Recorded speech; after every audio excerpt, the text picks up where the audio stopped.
बिहार विधानसभा चुनाव 2025 की रणभेरी भले ही आधिकारिक रूप से ना बजी हो, लेकिन विपक्षी महागठबंधन ने सियासी समर की तैयारियों का बिगुल पूरी ताकत के साथ फूंक दिया है।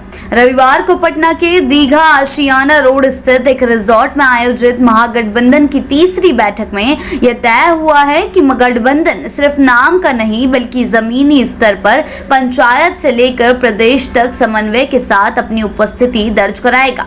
नेता प्रतिपक्ष तेजस्वी यादव की अध्यक्षता में लगभग 3.5 घंटे तक चली इस महत्वपूर्ण बैठक में सभी 6 घटक दलों के शीर्ष नेताओं ने शिरकत की। बैठक में यह स्पष्ट संदेश दिया गया है कि गठबंधन में किसी प्रकार का चेहरा संकट नहीं है। तेजस्वी यादव ही महागठबंधन का नेतृत्व करेंगे। तेजस्वी ने अपने संबोधन में यह 2 टूक कहा है कि महागठबंधन में जो चेहरा अभी है वही आगे भी रहेगा। भ्रम फैलाने की कोशिश न हो, यह स्पष्ट है। एनडीए में जो अभी सीएम है वह भविष्य में ही नहीं रहेंगे। भाजपा उन्हें टिकने नहीं देगी। बैठक में एकजुटता का प्रदर्शन करते हुए निर्णय लिया गया कि राज्य भर में समन्वय से संवाद कार्यक्रम चलाया जाएगा। यह कार्यक्रम पंचायत, प्रखंड, जिला और राज्य स्तर पर एक साथ चलेगा, जिससे कार्यकर्ताओं में समन्वय बढ़ेगा और चुनावी तैयारियों को मजबूती मिलेगी। बैठक में यह भी तय हुआ कि वाम दलों द्वारा आहूत 20 मई के बिहार बंद को महागठबंधन पूरा समर्थन देगा।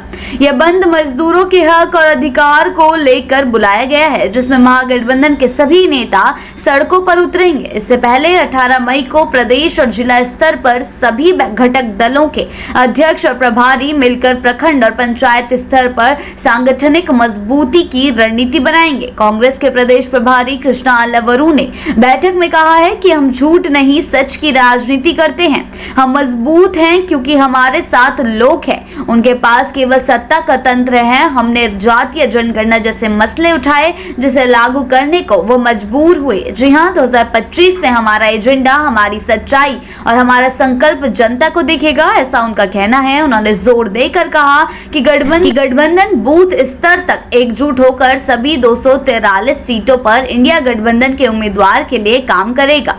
बैठक में राजद, कांग्रेस, सीपीआई, सीपीएम, सीपीआईएमएल और वीआईपी जैसे सभी घटक दलों के प्रतिनिधियों ने सामूहिक रूप से इस बात पर सहमति जताई कि एनडीए की विफलताओं और जन विरोधी नीतियों का जवाब अब जनता सड़क से लेकर विधानसभा तक देगी।